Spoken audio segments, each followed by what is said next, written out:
Hello students, आप सबका स्वागत है हमारे चैनल एम्पलीट्यूड स्टडीज़ 2.0 में। और देखिए अप्लाइड मैथ्स थर्ड की क्लास है ये, और हम एक्सरसाइज 9.1 सॉल्व कर रहे थे।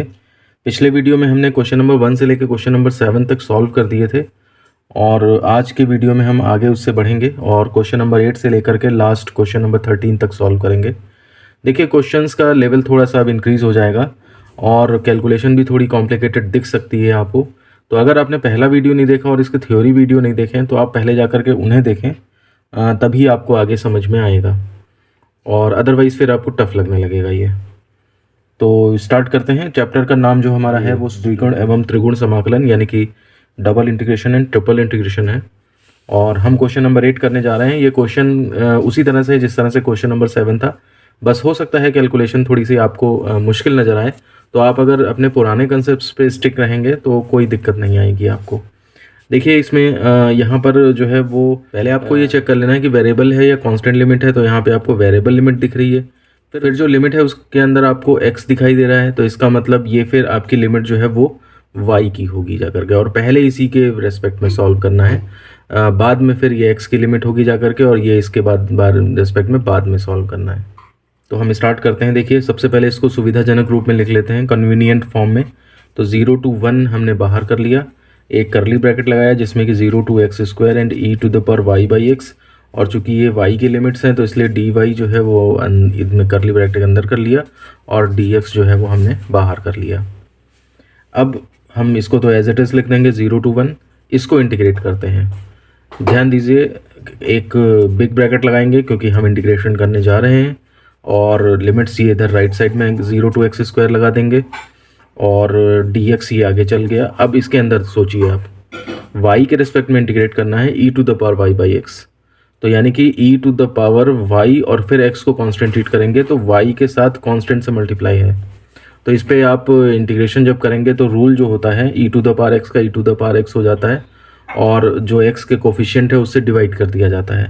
तो यहाँ पर देखिए आप e to the power y by X का जो है e to the power y by X ही रहेगा, और फिर जो वेरिएबल है y उसका कोफिशिएंट 1/x है, तो उस कोफिशिएंट से डिवाइड कर देंगे। तो 1/x से हमने डिवाइड कर दिया है।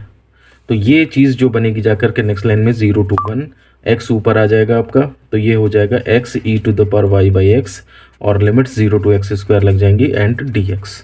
ध्यान दीजिए ये y के लिमिट्स हैं, तो जहाँ y है वहीं पुट होना है, बाकी जगह कुछ नहीं करना है आपने।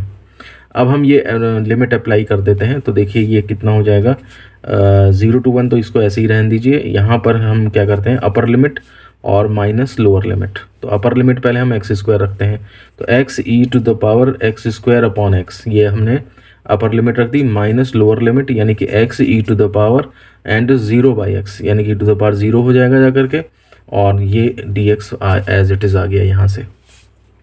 ये इज इक्वल टू हो जाएगा 0 to 1, और ये आपका बन जाएगा जाकर के x से कट जाएगा, तो x e to the power x minus e to the power 0 1 है, तो यानी कि ये x, ये और dx ये बनता है जाकर के। ध्यान दीजिए जल्दबाजी में कहीं ऐसा ना हो कि आप इसे 0 कर जाएं। ये e टू द पावर 0 1 होगा जाकर के, 1 इंटू एक्स यानी कि x आएगा। अब देखिए ये सिंपल सा इंटीग्रेशन है, इसको करने के लिए आप सेपरेट कर लीजिए, चाहे 0 to 1 x e to the power x dx minus 0 to 1 x dx। अब इसमें क्या है, फर्स्ट सेकंड लगा देंगे, फर्स्ट फंक्शन इसे मान लीजिए, सेकंड इसे मान लीजिए। तो ये इज इक्वल टू हो जाएगा फर्स्ट और इंटीग्रल ऑफ सेकंड यानी कि e to the power x का e to the power x ही रहा, और लिमिट्स लग जाएंगी 0 to 1 माइनस ग्रेट इंटीग्रल और डिफरेंशिएशन ऑफ फर्स्ट यानी कि 1 हो जाएगा, और इंटीग्रेशन ऑफ सेकंड यानी कि e to the power x हो जाएगा एंड dx, और माइनस इसको आप इंटीग्रेट कर सकते हैं आराम से, तो x स्क्वायर बाई 2 हो गया, और लिमिट्स जो है वो 0 to 1 लग गई। ये हमने इंटीग्रेशन बाई पार्ट्स किया है यहाँ पर, ये चीज़ ओपन होकर के इतनी ये बनी है, और बाकी ये एज इट इज़ यहाँ पे चला गया है। मुझे लग रहा है कि कैलकुलेशन अब समझ आ रही होंगी, लेकिन आप देखिए थोड़ा सा अगर आप इसमें कूल माइंड होकर के काम नहीं करेंगे तो ये गलतियाँ छोटी मोटी कर जाएंगे आप। अब देखिए इसमें अपर लिमिट, तो ये x की जगह पे आप 1 e to the power 1 minus lower limit 0 into something 0 ही हो जाएगा जा करके, तो ये आपका इतना हो गया, minus e to the power x का तो e to the power x ही रहेगा, लिमिट 0 to 1 हो जाएंगी, माइनस इसमें आप रखेंगे तो 1/2 माइनस 0, ये आपका ये लास्ट टर्म बना जा करके। इसमें आप देखेंगे तो e माइनस ज़ीरो, ई ही बचा, माइनस इसमें अपर लिमिट रखेंगे तो e to the power 1 minus e to the power 0 बनेगा जा करके, और माइनस हाफ बनेगा जा करके। यहाँ पर देखेंगे आप तो e minus e plus e to the power 0 1 हुआ, माइनस हाफ, ई कैंसिल हो गया, ये हो गया 1 माइनस हाफ यानी कि हाफ। ये आपके पास आंसर आ जाता है। तो इस तरह से क्वेश्चन नंबर 7 और 8 में फ़र्क कुछ नहीं था, बस क्वेश्चन नंबर 8 में कैलकुलेशंस थोड़ी सी आपको जो है वो लेंदी लग सकती हैं। और मेरा सुझाव यही रहता है कि जब भी कभी कॉम्प्लिकेटेड सिचुएशन आए तो आप बिल्कुल उसे डिटेल में ले जाइए, ताकि छोटी से छोटी गलती भी ना होने पाए। यही सबसे बेटर ऑप्शन रहता है। आइए अब चलते हैं क्वेश्चन नंबर 9 पे। क्वेश्चन नंबर 9 है 0 to 2a integral 0 to √2ax minus x square dy dx। तो फिर से ये क्वेश्चन नंबर 7 और 8 की तरह है, बस इंटीग्रेशन करने का लेवल जो है थोड़ा सा हार्डर हो सकता है। तो आइए चलते देखते हैं इसको। सबसे पहली बात वेरिएबल लिमिट्स हैं, यानी कि पहले वेरिएबल लिमिट सॉल्व होगी। और इसमें भी देखिए आप x मिल रहा है यहाँ पे, तो मैंने तरीका बताया है। इसका मतलब आप पहचान लीजिए कि ये y की लिमिट है और ये आपकी जो है वो x की लिमिट है। तो और सबसे पहले यही सॉल्व होना है, तो हम इसे ज़रा कन्वीनियंट फॉर्म में लिख लेते हैं। 0 to 2a सबसे पहले बाहर कर दीजिए, और करली ब्रैकेट के अंदर हम सबसे पहले इसका हिसाब किताब करेंगे। 0 to 2ax minus x square, और अंदर एक्स स्क्वायर, और y की लिमिट है तो dy पहले कर लिया हमने, और ब्रैकेट के बाहर हमने dx को भेज दिया। अब सारा फोकस हमारा इस वाले सेक्शन पे है, इतने पे, इसको हम अब सॉल्व करेंगे। तो नेक्स्ट लाइन में देखिए 0 to 2a हो गया। अब सोचिए यहाँ पे एक्स स्क्वायर क्या है, y के रेस्पेक्ट में करना है तो एक्स स्क्वायर तो कांस्टेंट रहेगा, तो एक्स स्क्वायर तो एज इट इज़, चाहे बाहर निकाल लो चाहे कुछ भी कर लो, और dy का फिर क्या हो जाएगा, y हो जाएगा। तो एक्स स्क्वायर y, ये इसका इंटीग्रेशन हुआ जा करके, और लिमिट्स जो लग जाएंगी वो 0 to √2ax minus x square, ये इतनी लग जाएंगी, और dx इसके आगे चलेगा। ध्यान दीजिए इसके ये अंडर रूट लगा है, इससे कोई घबराने की ज़रूरत नहीं है, आप अपने नियम जो हैं उनको फॉलो करेंगे। अब देखिए इसके बाद 0 to 2a, और यहाँ पे अपर लिमिट माइनस लोअर लिमिट रखना है, तो y की जगह पे रखी जाएगी क्योंकि y की लिमिट है। तो एक्स स्क्वायर y की जगह पे √2ax माइनस एक्स स्क्वायर कर दिया, और माइनस लोअर लिमिट यानी कि फिर क्या है, y की जगह 0 रखोगे तो 0 इंटू समथिंग 0 इंटू dx, ये बना। इसको थोड़ा सा हम इस तरह लिख लें 0 to 2a और x square √2ax minus x square dx। ये इंटीग्रेशन बस सॉल्व कर दें, हमारा आंसर हाजिर है। अब देखिए इस तरह के इंटीग्रल को सॉल्व करने का तरीका जो है वो अभी तक आपने नहीं सीखा है, और जब आप इसी बुक में चैप्टर नंबर 17 पढ़ेंगे बीटा गामा फंक्शंस, तब आपको इस तरह के इंटीग्रल सॉल्व करने का तरीका समझाया जाएगा। लेकिन चूंकि इस क्वेश्चन में ज़रूरत पड़ रही है तो इसलिए हम आपको जो है वो करके बता देते हैं। बाकी जब आप डिटेल में 17 चैप्टर पढ़ेंगे बीटा गामा फंक्शंस, तब आपको वहाँ पे एक्चुअल कंसेप्ट्स पता लगेंगे।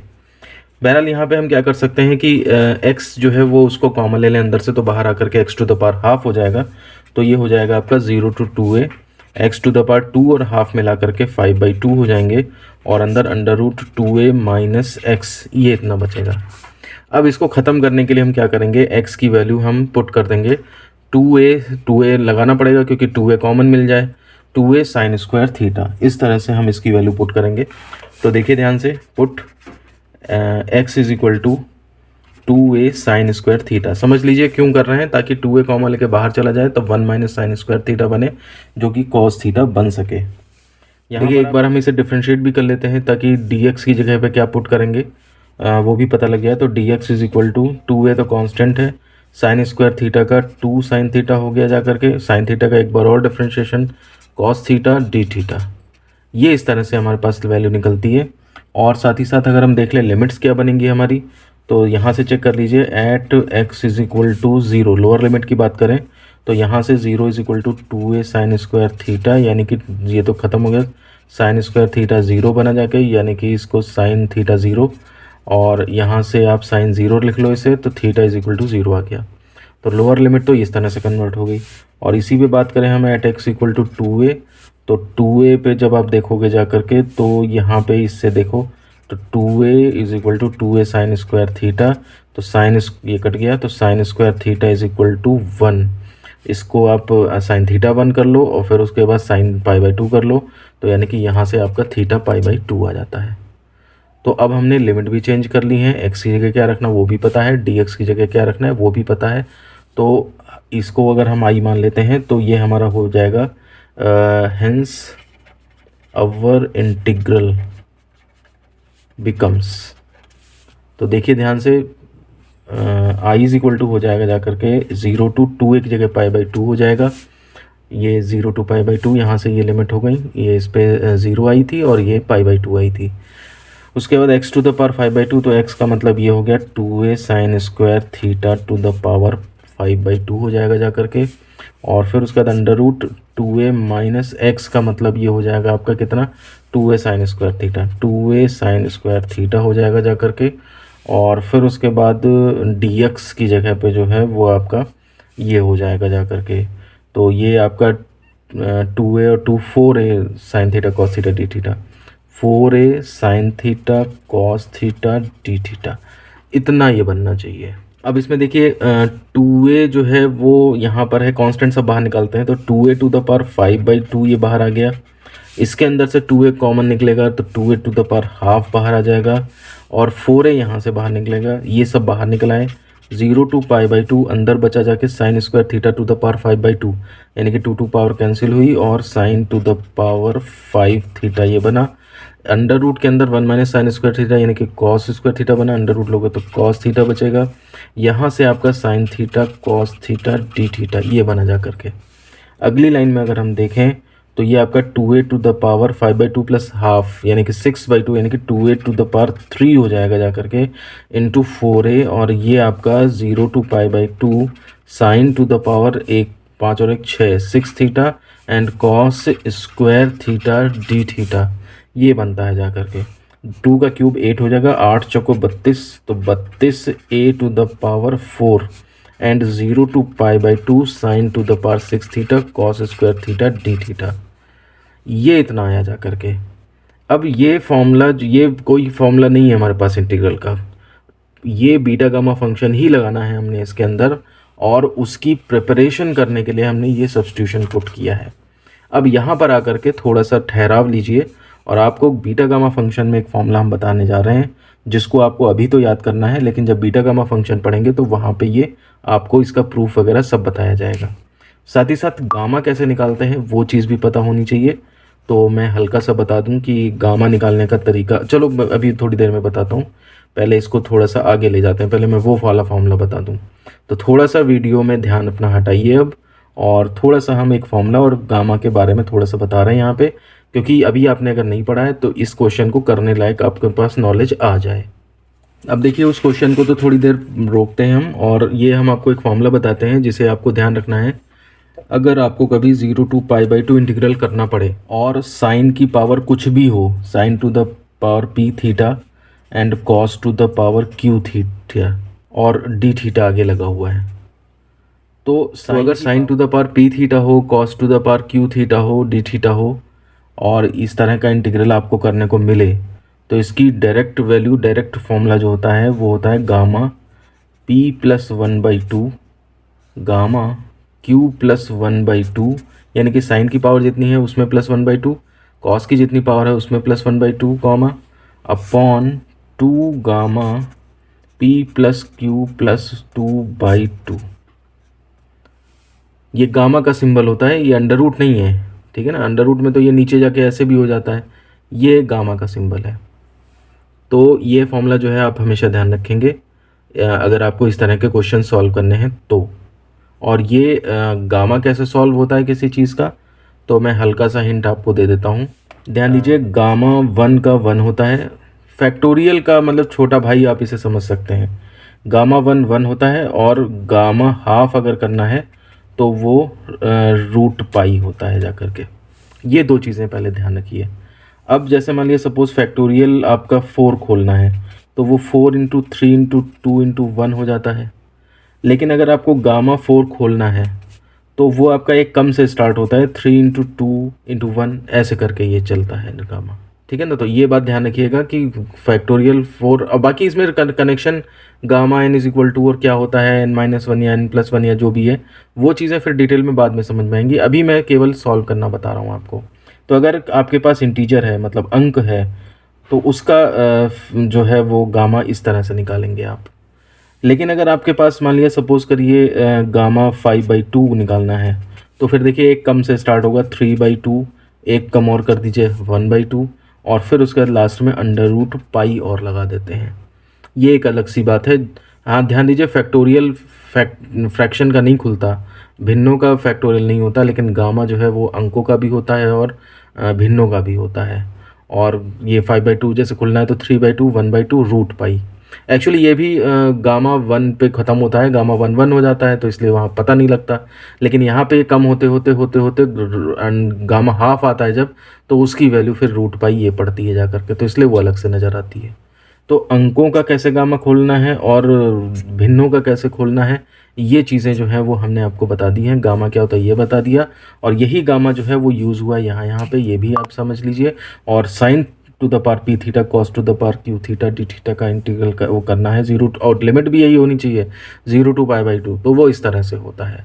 इतना ये सब आपको जो है वो नॉलेज होना चाहिए ताकि हम उस क्वेश्चन को कर सकें। तो देखिए मैंने वो पेज भी रख लिया है जहाँ पे मैंने आपको फॉर्मूला बताया था, और ये जो हमारा पुराना क्वेश्चन चल रहा है वो मैंने भी खोल दिया है, और अब इसमें जो है वो हम ये चीज़ अप्लाई करके देखते हैं।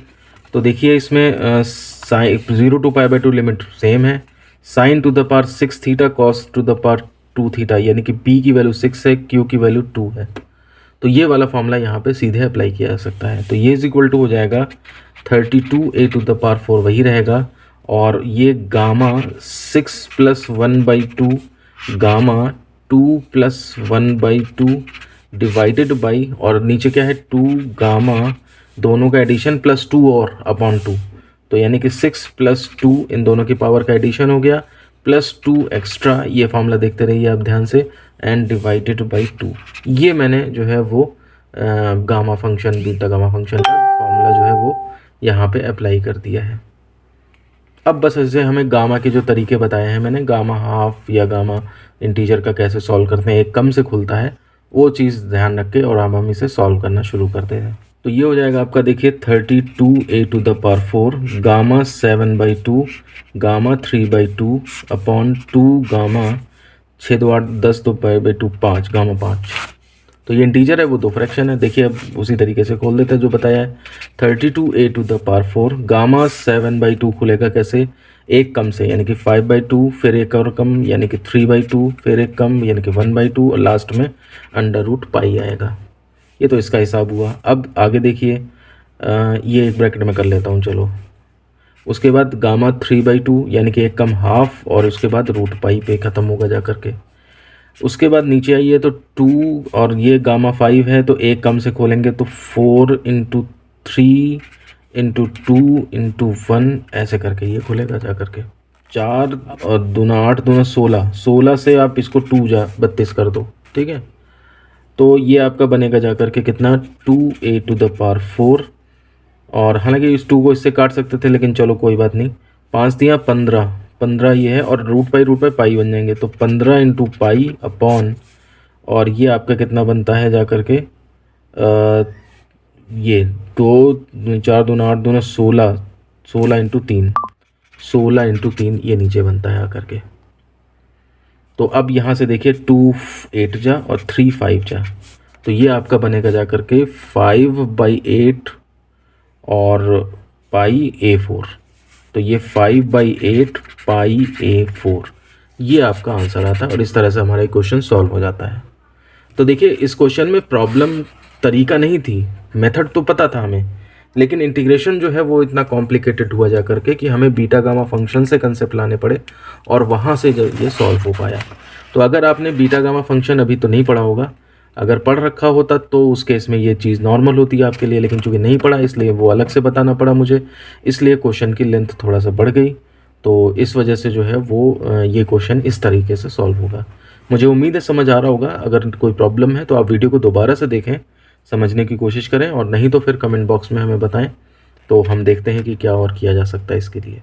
आइए चलते हैं क्वेश्चन नंबर 10 पर, और ये है 0 to 1 0 to 2 1 to 2 x² yz dz dy dx, मतलब ये ट्रिपल इंटीग्रल पर बेस्ड है। लेकिन मैंने बताया था कंसेप्ट जो है वो नहीं बदलेंगे हमारे। अब आप लिमिट देखिए अलग अलग हैं, तो इसका मतलब पहचानना पड़ेगा आपको, ओपन नहीं करा है कौन किसकी है, तो ये लिखने के तरीके पे आपके डिपेंड करेगा। तो क्लोजली पैक्ड सबसे कौन है, तो डी जेड इधर सबसे पहले लेकर दिखा हुआ है और इधर लिमिट ये 1 to 2 है, तो ये आपकी जो है वो z की लिमिट हो जाएगी। उसके बाद y लिखा है dy, तो इधर ये फिर दूसरे नंबर पे ये है, तो ये y की लिमिट हो जाएगी। और फिर तीसरे नंबर पे आपका लास्ट में dx है, इधर सबसे पहले 0 to 1 है, तो ये आपकी x की लिमिट हो जाएगी। इसमें आप चाहे z के रेस्पेक्ट में पहले कर लीजिए, जो पहले लिखा है उसी के कर लो, चाहे dy के रेस्पेक्ट में कर लो पहले, तो उसकी लिमिट ले लेना, और नहीं तो फिर x के रेस्पेक्ट में। कोई कांस्टेंट लिमिट्स में कोई फ़र्क नहीं पड़ता आप किसको पहले लेते हैं किसको बाद में लेते हैं। तो चलिए जिस ऑर्डर में लिखा है उसी ऑर्डर में ले लेते हैं हम। तो ये इज इक्वल टू हो जाएगा कन्वीनियंट फॉर्म में जब हम इसे लिखेंगे, तो आप 0 to 1 और 0 to 2 इंटीग्रल्स को तो टच मत करें, और यहाँ पर जो है वो आप करली ब्रैकेट में z वाला ले लें 1 to 2 x square y z, और dz अंदर कर लिया हमने करली ब्रैकेट के, ये ख़त्म, और बाकी फिर dy dx जो है वो बाद में कर दिए। तो ये लिमिट 1 to 2 एक्चुअली ये आई है अंदर, और ये z की थी तो dz हमने अंदर कर लिया है। अब इसे इंटीग्रल करना है तो 0 to 1 0 to 2, और यहाँ पर आप देखेंगे z के रिस्पेक्ट में करना है तो एक्स स्क्वायर वाई जो है वो कांस्टेंट होंगे, z का जो है वो z स्क्वायर बाई 2 हो जाएगा, लिमिट्स इस पे जो है वो 1 to 2 लग जाएंगी, dy dx as it is चलता रहेगा। अब इसमें देखिए upper limit minus lower limit लगना है, तो 0 to 1 0 to 2 ऐसे ही रहेगा। अपर लिमिट रखेंगे तो किसकी जगह पे, z की जगह पे, तो z की जगह पे पहले 2 डाल दीजिए, तो एक्स स्क्वायर वाई इंटू 2 का स्क्वायर 4/2 यानी कि 2 ही बना, तो चाहे तो पहले लिख लेते 2, चलो एक्स स्क्वायर वाई इंटू 2 है ये ध्यान रखेंगे, माइनस लोअर लिमिट यानी कि एक्स स्क्वायर वाई, और लोअर लिमिट 1 रखोगे तो 1/2 ये बनेगा जा करके, ये ब्रैकेट क्लोज्ड, और dy dx ये इस तरह से आया जा करके।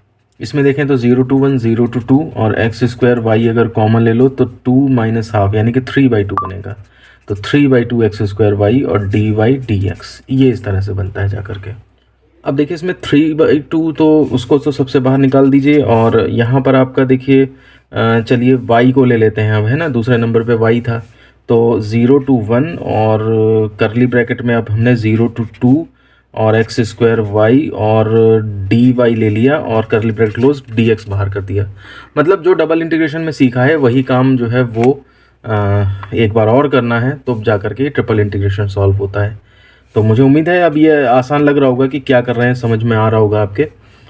ये आपका हो जाएगा 0 to 1 तो एज इट इज़ रहेगा, और यहाँ पर बात करें तो अब ये हो जाएगा आपका कितना, एक्स स्क्वायर वाई, और वाई के रिस्पेक्ट में होना है तो एक्स स्क्वायर कॉन्स्टेंट, और वाई का हो जाएगा वाई स्क्वायर बाई 2, तो x square y square by 2, और लिमिट्स लग जाएंगी 0 to 2, और ये dx आगे ये बचा हुआ है, ये हो जाएगा 3/2। अब इसमें ये हो जाएगा अपर लिमिट, अभी 0 to 1 है, ये तो है अभी अपर लिमिट, यानी कि किसकी y की जगह पे 2 रखेंगे, तो 2 का स्क्वायर 4/2 यानी कि 2 x square, minus lower limit 0 रखोगे तो फिर तो ये ख़त्म हो जाएगा, 0 ही हो जाएगा, तो ये आपका dx ये इतना बनेगा जा करके। इसमें देखिए 2 ये कैंसिल हो जाएगा, और ये बन जाएगा 3 integral 0 to 1 x square dx। अब ये सिंपल है, इसको आप सॉल्व कर दीजिए तो 3 और ये x³/3 बन जाएगा आपका, और लिमिट आपकी 0 to 1 हो जाएगी, 3 कैंसिल भी हो गया, 1 का क्यूब माइनस 0 यानी कि ये 1 आया जा करके। तो ये आपका जो है वो फाइनल आंसर होगा, और मुझे उम्मीद है अब ये कोई कैलकुलेशन समझ में आने लगी होगी, और डबल ट्रिपल इंटीग्रल का कंसेप्ट और ज़्यादा क्लियर हो गया होगा आपके माइंड में। आइए चलते हैं क्वेश्चन नंबर 11 पे, और ये है triple integral region x minus y plus z d x d y d z, जहाँ रीजन जो है आपका x की लिमिट 1 से 2 तक है, और y की लिमिट 2 से 3 तक है, z की लिमिट 1 से 3 तक है। तो कहने का मतलब है लिमिट वहाँ पे नहीं लगाई इन्होंने, लिमिट यहाँ अलग से दे दी है, बस इतना है फ़र्क है। तो हमें बस एक काम और बढ़ गया कि हम इसको पहले प्रॉपर वे में लिख लें। तो integral can be written as, तो कैसे लिख सकते हैं, इंटीग्रल पहले लगा लीजिए 3, वो तो है ही, और x minus y plus z भी कर लीजिए, और जिस ऑर्डर में लिखा है d x d y d z लिख लीजिए। अब देखिए x की लिमिट है तो 1 to 2, लेकिन लिखेंगे कहाँ, dx इधर सबसे इधर क्लोजली पैक्ड है, तो इधर सबसे अंदर वाले में हम 1 to 2 लिख देंगे। उसके बाद y लिखा है तो y दूसरे नंबर पे y की लिमिट 2 to 3 है, वो यहाँ रख देंगे, और z की लिमिट 1 to 3 है, तो वो सबसे किनारे इधर यानी कि सबसे पहले यहाँ पे 1 to 3 ये लिमिट रख देंगे। बस ये जो क्वेश्चन हमारा अजीब सा दिख रहा था वो इस तरह से हमारा नॉर्मल क्वेश्चन में कन्वर्ट हो जाता है। अब इसको सॉल्व कर देंगे, हमारे पास आंसर हाजिर है।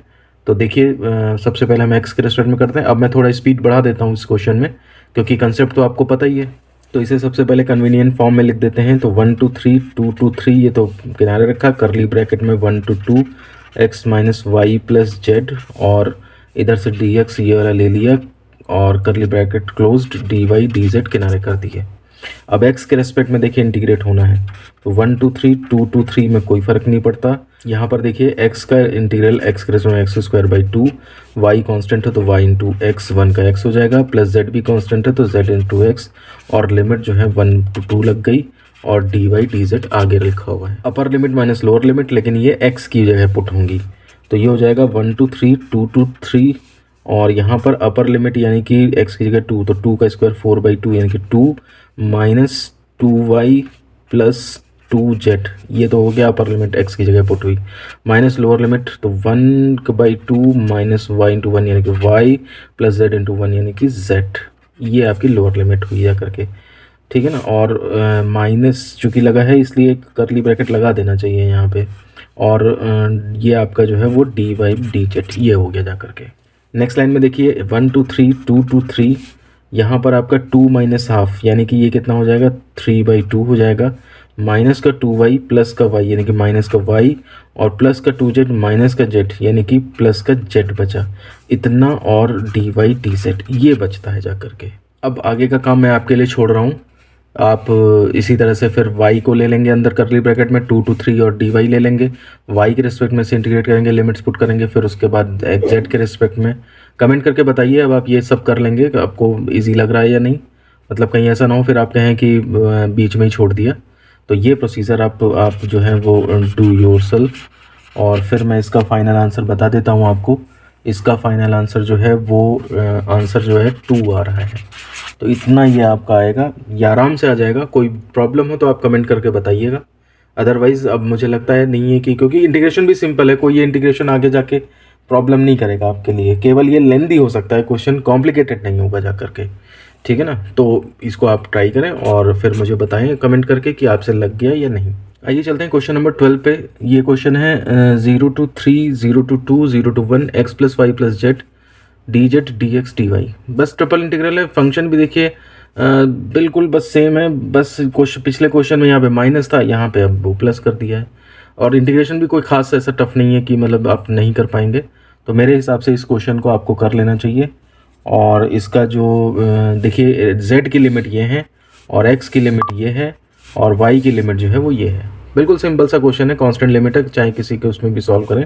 इसका जो आंसर आ रहा है वो 18 आ रहा है, और आप इसे ट्राई करके मुझे कमेंट में बताएंगे कि आ रहा है या नहीं आ रहा है। कोई भी प्रॉब्लम होगी तो हम उसका सोल्यूशन देंगे, कोई ऐसी बात होगी तो हम इसके उसमें डिस्क्रिप्शन में बता देंगे वीडियो के, अगर किसी का आंसर कुछ गलत निकलता है या नहीं निकलता है या कुछ मिस्टेक होती है। अभी तो मैंने ये 18 बुक से देख के लिख दिया है आंसर, अगर मान लिया कोई नहीं निकलता किसी बच्चे का या गलत है बुक में आंसर, तो आप इसे बताइएगा, मैं इसे ट्राई करके फिर उसका आंसर डिस्क्रिप्शन में डाल दूँगा। किसी भी वीडियो को आप चैनल पर देखें तो उसके डिस्क्रिप्शन को ज़रूर चेक कर लिया करें। डिस्क्रिप्शन में सबसे टॉप पे, मतलब 2-4 लाइनों में, अगर उसके बारे में मुझे बाद में कुछ कहना है किसी वीडियो के बारे में, तो फिर मैं वहाँ पे डिस्क्रिप्शन में लिख सकता हूँ, क्योंकि वीडियो के अंदर तो फिर एडिट करना मुश्किल है। तो इसलिए उसके बारे में अगर कोई दिक्कत है या मैंने ही कुछ गलत बता दिया कभी, तो और उसका क्लैरिफिकेशन मुझे पता लग गया, किसी बच्चे ने इंडिकेट कर दिया कि हाँ भाई सर ये यहाँ पे थोड़ा मिस्टेक हो गया था, तो वह डिस्क्रिप्शन में मैं उसको लिख देता हूँ। तो आप इसलिए हर वीडियो को देखें तो डिस्क्रिप्शन ज़रूर उसका चेक कर लें। तो उम्मीद करते हैं 12th क्वेश्चन आप कर लेंगे। हम चलते हैं क्वेश्चन नंबर 13 पे। आइए चलते हैं क्वेश्चन नंबर 13 पे। 2007 में आया है भी ये। 0 to 1 dx 0 to 2 dy 1 to 2 x square y z d z. देखिए मैंने थ्योरी क्लासेस में बताया था कि इन लिमिट को लिखने का ये भी एक तरीका होता है, और इस तरह से जब लिमिट दी जाती हैं तो इसका मतलब वो लिमिट ओपन कर दी गई हैं, और इस तरह से जब लिमिट लिख दी जाती हैं तो इसका मतलब लिमिट जो है वो आपकी क्लोज्ड हो गई है, मतलब बता दी गई है किसकी कौन सी है, आपको पहचानने की ज़रूरत नहीं है। आप यहाँ से देखें dx इसके साथ लगा यानी कि ये x की लिमिट हो गई, dy इसके साथ लगा यानी कि y की लिमिट हो गई, और dz इसके साथ लगा इसका मतलब ये z की लिमिट हो गई है। इसका मतलब आप ये कतई ना समझें कि 1 to 2 इसको सॉल्व कर देंगे तो वो अलग किनारे से चला जाएगा और dx को हम 1 कर दें और डी 1 का मतलब x कर लें इंटीग्रल और dy का y कर लें और इसका कर लें अलग और बस ख़त्म हो जाएगा काम। नहीं, ऐसा नहीं है। ये आपका क्वेश्चन बिल्कुल इक्विवेलेंट वही है और हम इसको ऐसे भी लिख सकते हैं 0 to 1, 0 to 2, 1 to 2 x square y z d z. फिर उसके बाद अब क्या है, 1 to 2 का तो डी जेड है, ठीक है। उसके बाद 0 to 2 लिखा था तो डी वाई आ जाएगा और उसके बाद 0 to 1 लिखा है तो डी एक्स यहाँ आ जाएगा। इस तरह से ये दोनों, ये इस तरह से आप अभी तक जितने भी एक्सरसाइज में क्वेश्चन थे वो सब इस तरह से दिए जाते थे आपको। ये क्वेश्चन में लिमिट ओपन कर दी, इसमें लिमिट मतलब क्लोज कर दी है, इसमें लिमिट ओपन थी। आपको पहचानना था कि किसकी किसकी कौन सी है लिखने के तरीके से। यहाँ पे साफ साफ बता दिया गया है एक्स की लिमिट ये है, वाई की लिए है, जेड की ये है। फंक्शन यही है, ये सॉल्व होगा तो इसके रिस्पेक्ट में भी जाएगा, उसके रिस्पेक्ट में भी जाएगा। मतलब ये सारा सॉल्व करने का मतलब ये नहीं है कि आपने इसे जेड के रिस्पेक्ट में बस इंटीग्रेट कर दिया और डी वाई डी एक्स को आपने सिंपल एक्स और वाई करके लिमिट लगा दिया ना। फंक्शन ये पूरा सबके लिए चलेगा और बिल्कुल उसी तरह से सॉल्व होगा जैसे कि ये पिछले क्वेश्चन सॉल्व हो रहे थे। तो यहाँ पर फिर उसी तरह से आप क्या करोगे, कर्ली ब्रैकेट लगा के पहले 1 to 2 और डी जेड को अंदर कर लोगे, सॉल्व करोगे इसे। इंटीग्रेशन में कोई प्रॉब्लम नहीं है, ये इंटीग्रेशन आराम से होते चले जाएंगे और सॉल्व करके जो इसका आंसर है वो 1 आ रहा है। ट्रिपल इंटीग्रल के क्वेश्चन जो हैं वो एक्सरसाइज में इतने हार्ड नहीं है क्योंकि यहाँ पे वैसे ही क्वेश्चन लंबा होने लगता है। अब उसके अंदर फंक्शन टफ कर दें तो फिर वो और ही ज़्यादा जो हो जाएगा जा करके। तो इसलिए ये लास्ट के क्वेश्चन जो थे वो 10, 11, 12, 13 ये थोड़ा कंपैरेटिवली जो है वो आसान थे। पूरी एक्सरसाइज में अगर हम कहें कि सबसे जो कॉम्प्लिकेटेड क्वेश्चन था वो केवल क्वेश्चन नंबर 9 था, जो कि हमने आपको पूरी तरह से समझा दिया है। और अब इस तरह से आपकी एक्सरसाइज भी कंप्लीट हो जाती है। आप इसकी प्रैक्टिस ढंग से करें। कोई भी क्वेश्चन में प्रॉब्लम है तो वीडियो को दोबारा से देखें, फिर भी कोई प्रॉब्लम है तो कमेंट में बताएं। अगर हमें कुछ ऐसा लगता है जो एक्स्ट्रा बताना है आपको तो वो हम कमेंट बॉक्स में लिख देंगे। तो मुझे उम्मीद है टॉपिक अब पूरा क्लियर हो गया होगा और चैनल पर नए हैं तो इसे सब्सक्राइब ज़रूर कर लें ताकि इसी तरह के वीडियोस और स्टडी मटेरियल्स और लेटेस्ट न्यूज़ और जॉब न्यूज़ ये सब एक चैनल के अंदर में आपको मिलता रहेगा। और दूसरी बात, वीडियो को जो है वो अपने दोस्तों में भी फॉरवर्ड करें और आप लोग ये कोशिश करें कि क्वेश्चंस की प्रैक्टिस अभी करें। एग्ज़ाम टाइम में जो है वो केवल उसको रिवाइज़ करें जहाँ पर आपने नोट्स बना रखे हैं, सॉल्व कर रखा है, क्योंकि एग्ज़ाम टाइम में हर तरह की वैरायटी देखनी पड़ती है। तब उसमें ऐसा नहीं है कि आपने 9.1 एक्सरसाइज ली, इसका क्वेश्चन नंबर 3 और 4 कर लिया तो उससे सब हो जाएगा। नहीं, आपको क्वेश्चन नंबर 9 का भी तरीका देख के जाना पड़ेगा, आपको अलग अलग तरीके देख के जाने पड़ेंगे। लास्ट क्वेश्चन 13 में क्या ली अलग बात है वो भी देख के जानी पड़ेगी। तो जहाँ जहाँ कुछ नई बात लगे आपको वहाँ पे आप हाईलाइटर से उसको हाईलाइट करते रहें ताकि बाद में जब आप कभी रिवाइज करेंगे जल्दी में तो आपको एकदम नज़र आ जाए कि इस क्वेश्चन में हाईलाइटर लगा है तो इसका मतलब इसके अंदर कोई खास बात है जो तो आपको दिमाग में वो पढ़ लेंगे तो दिमाग में अपने आप घुस जाएगी। तो मुझे लगता है अब ज़्यादा वीडियो को लंबा ना करते हुए मैं इस वीडियो को यहीं पे ख़त्म करता हूँ और मिलते हैं अब आपसे नेक्स्ट वीडियो में। धन्यवाद।